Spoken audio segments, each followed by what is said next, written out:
Hello everyone. आज की video में हम ऐसे टॉपिक्स को कवर करेंगे जिनमें बच्चे अक्सर कंफ्यूज रहते हैं और उनको हम ऐसे टिप्स और ट्रिक्स की हेल्प से समझेंगे जिसके बाद आप उसको ज़िंदगी भर नहीं भूलोगे। तो चलिए वीडियो को स्टार्ट करते हैं। सबसे पहले हम देखेंगे ब्लड वेसल्स को। ब्लड वेसल्स को कि इनमें जो आर्टरीज होती हैं, आर्टरीज और जो वेन्स होती हैं वो ब्लड को हार्ट तक लेकर कौन सी जाती है और ब्लड को हार्ट से लेकर कौन सी आती है। इसमें बच्चे अक्सर कंफ्यूज रहते हैं। तो मैंने आपको ट्रिक बताई रखी है पहले ही और आपको आज मैं इस वीडियो में उसे अच्छे से बताने वाली हूँ कि जो हार्ट है वो हमारा क्या है, स्कुल है। क्या है? स्कुल है। हम हार्ट को लेते हैं, ये हमारा है स्कुल। और जो हमारे बॉडी सेल्स होते हैं ये है हमारी बच्चों के घर। और बच्चे अपने घर से जब स्कूल जाते हैं तो किस में बैठ कर जाते हैं? तो वो किस में बैठ के जाते हैं? वैन में बैठ के जाते हैं। अब जो स्कूल वैन होती है वो उनको लेकर जाती है। इट मीन्स जो ब्लड को हार्ट तक लेके जाती है वो होती है हमारी वेन्स। समझ में आ गया ना? वी फॉर वैन और वी फॉर वेन। ठीक है, तो ये वी वाला फॉर्मूला आप इसमें यूज़ कर लोगे। और जब हम बच्चे स्कूल से घर लौट कर आते हैं तो वो बॉडी सेल्स तक पहुंचते हैं। तो जब वो लौट कर आते हैं, ए फॉर आते हैं, और ए फॉर आपकी आर्टरीज, और A for away from the heart, blood को अवे फ्रॉम द हार्ट, तो उसमें भी आपका अवे मीन्स ए। तो ए वाला फॉर्मूला इसमें यूज़ हो जाएगा। तो आई होप यहाँ पे भी आप इस चीज़ को समझ गए होंगे। तो ए वाला फार्मूला यूज़ करना है, यहाँ पे वी वाला फार्मूला यूज़ करना है। इससे आप समझ जाओगे कि ब्लड कौन सी वेसल हार्ट तक लेके जा रही है और कौन सी वेसल हार्ट से लेकर आ रही है। आई होप आप इस चीज़ को समझ गए होंगे।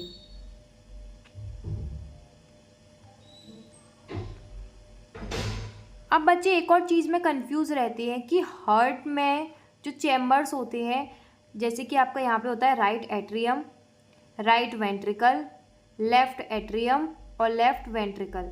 तो ये आपका हार्ट में जो चैम्बर हैं इनमें आर्टरी कौन से चैम्बर से ब्लड को उठा रही है और वेन्स कौन से चैम्बर में ब्लड को छोड़ रही है। इस चीज़ में बच्चे अक्सर कंफ्यूज रहते हैं। तो इसकी भी मैं ट्रिक लेके आई हूँ।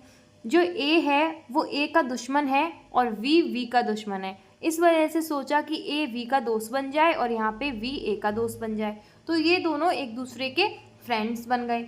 तो यहाँ पे क्या करा, जो वेन्स होती हैं वो ब्लड को लेकर आती है तो वो वी के पास ना जाकर ए के पास जाती है। किसके पास जाती है? ए के पास जाती है। अब इसमें भी कंफ्यूज रहते हैं कि लेफ्ट वाले में पहले जाएंगी बॉडी सेल्स से या फिर राइट वाले में जाएंगी। तो आप जब भी किसी काम की शुरुआत करते हो तो आप सही काम से तो करते हो, तो राइट में सही होता है, तो राइट साइड ही आप जाओगे सही काम को करने के लिए। इस वजह से आपको ब्लड को CO2 वाले को छोड़कर आना है और O2 वाले को लेकर आना है। तो आप सही काम की शुरुआत कर रहे हो तो आप राइट वाली साइड से शुरुआत करोगे। ये भी आपकी एज अ ट्रिक आप इसको ले सकते हो। तो ये आपकी वी से दुश्मनी है, तो ये ए के पास ब्लड को छोड़ देगी कि तुम सही सलामत मेरे ब्लड को लंग्स तक, मीन्स लाइब्रेरी तक पहुंचा देना। लंग्स को हमने लाइब्रेरी कंसिडर करा था। ठीक है, अब यहाँ पे ये ब्लड को नीचे ले जाते। यहाँ से आपकी वी वेंट्रिकल ये किसकी फ्रेंड है? आर्टरीज की फ्रेंड है। तो यहाँ पे ये आर्टरीज को ब्लड को दे देगी। यहाँ से आर्टरीज उठा लेंगे क्योंकि ये दोनों बेस्ट फ्रेंड्स हैं। अब ये जब आएगी तो ये अपना ब्लड कौन लेकर आएगी? इसको पल्मोनरी वेन लेकर आएगी। और पल्मोनरी वेन किसकी फ्रेंड है? वी से तो उसकी दुश्मनी है, तो वो किसको देगी? लेफ्ट एट्रियम को देगी।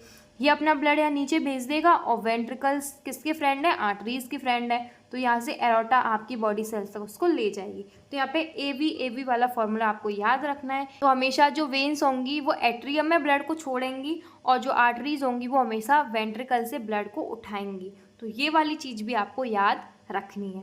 एक और चीज़ में बच्चे कंफ्यूज रहते हैं कि जब हम हार्ट का डायग्राम पढ़ते हैं तो हम लोग इसको राइट और इस वाले को लेफ़्ट क्यों पढ़ते हैं। तो मैं आपको ये वाली चीज़ बता दूं कि जब हम अपने बॉडी ऑर्गन्स की स्टडी करते हैं तो हम बॉडी ऑर्गन्स, जैसे आप मिरर में भी खुद को देखोगे तो आपको अपने पार्ट्स उल्टे दिखाई देते हैं, जैसे हम लेटरल इन्वर्टेड बोलते हैं। तो उसी तरीके से आप स्टडी कर रहे हो तो आपको उल्टे ही दिखाई देंगे। अपनी बॉडी में से आप निकाल के अपने सामने किसी ऑर्गन को रखोगे तो वो आपके लिए अभी अपोजिट ही वर्क कर रहा है। इस वजह से आप उनकी स्टडी करते टाइम ही उनको अपोजिट कर देते हो, जिसकी वजह से अपोजिट बोला, लोहा लोहे को काटता है, ऐसे अपोजिट ने अपोजिट को काट दिया और वो सीधा हो गया।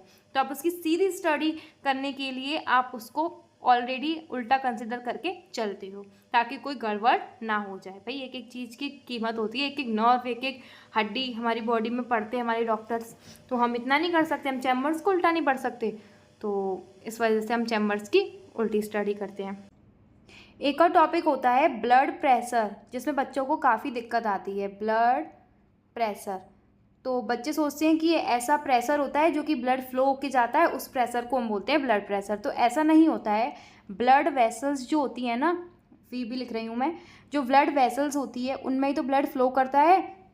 तो ये आपकी हो गई ब्लड वेसल, ये आपकी हो गया ब्लड यानी कि आपकी जो ब्लड सेल्स हैं, आरबीसीज हैं, और आपके ये जब ये फ्लो होके जाते हैं तो ये इन वॉल्स से टकराते हैं। जो ये ब्लड वेसल्स की वॉल है ना, इनसे टकराते हैं। तो जिस स्पीड से ये इनसे टकराते हैं उस चीज़ को हम बोलते हैं, जिस प्रेशर से इनसे टकराते हैं उसको हम बोलते हैं ब्लड प्रेशर। ठीक है, तो जो ब्लड है उसके सेल्स हैं वो ब्लड वेसल्स की वॉल्स पे जो प्रेशर लगा रहे हैं उसे हम बोलते हैं ब्लड प्रेशर। अब एक और चीज़ इसमें आप समझ सकते हो कि जब आपका, एक चीज़ मैं बता दूँ, आपको पता होना चाहिए कि आपके वेंट्रिकल का कॉन्ट्रैक्शन होता है या फिर एट्रियम का होता है। चलो इसको समझते हैं। जो आपकी वेंट्रिकल्स की वॉल होती है वो काफ़ी थिक होती है और एट्रियम की थिन होती है। ऐसा क्यों होता है? क्योंकि जो हमारा कॉन्ट्रैक्शन होता है, जब ब्लड पंप होके जाता है हार्ट से, तो वो वेंट्रिकल कॉन्ट्रैक्शन करते हैं। तो आपकी इस वजह से जो इनकी वॉल होती है वो काफ़ी थिक होती है, ठीक है, ताकि ये फटे ना। अब क्या होता है, आपका जो कॉन्ट्रैक्शन और रिलैक्सेशन होता है वो सिर्फ आपका वेंट्रिकल्स में ही होता है, एट्रियम्स में नहीं होता है। क्यों? क्योंकि यहाँ पे तो आपका सीधा वॉल्स से होके नीचे आपका आ ही जाता है ब्लड, तो यहाँ पे तो कॉन्ट्रैक्शन और रिलैक्सेशन की कोई ज़रूरत ही नहीं है। जब आपका यहाँ पे पल्मोनरी आर्टरी और यहाँ पे एरोटा में ब्लड भेजना होता है तो यहीं पे आपका कॉन्ट्रैक्शन और रिलैक्सेशन होता है। कॉन्ट्रैक्शन कब होता है? जब आपका यहाँ पे ब्लड भरकर इसमें भेजते हैं, और जैसे ही ब्लड चला जाता है तो इसका रिलैक्सेशन हो जाता है।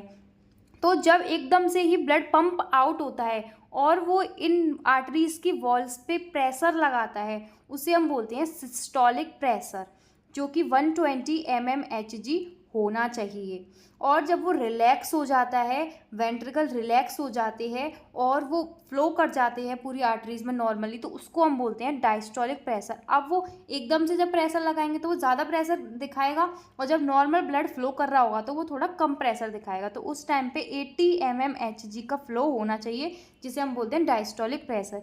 ये दो टाइप के आपके प्रेशर होते हैं। आप जब मशीन से जब ब्लड प्रेशर को नापते हो तो आपने देखा भी होगा, उसमें आपके सिस्टोलिक इस तरीके से आपका उसमें दे रखा होता है, सिस्टोलिक और डायस्टोलिक प्रेशर। ठीक है, तो आई होप ये वाली चीज़ भी आप समझ गए होंगे। और अगर किसी और टॉपिक से आपको कोई दिक्कत है तो आप मुझसे कमेंट बॉक्स में पूछ सकते हो, मैं उस पर भी एक अलग वीडियो बना दूंगी। Thank you so much.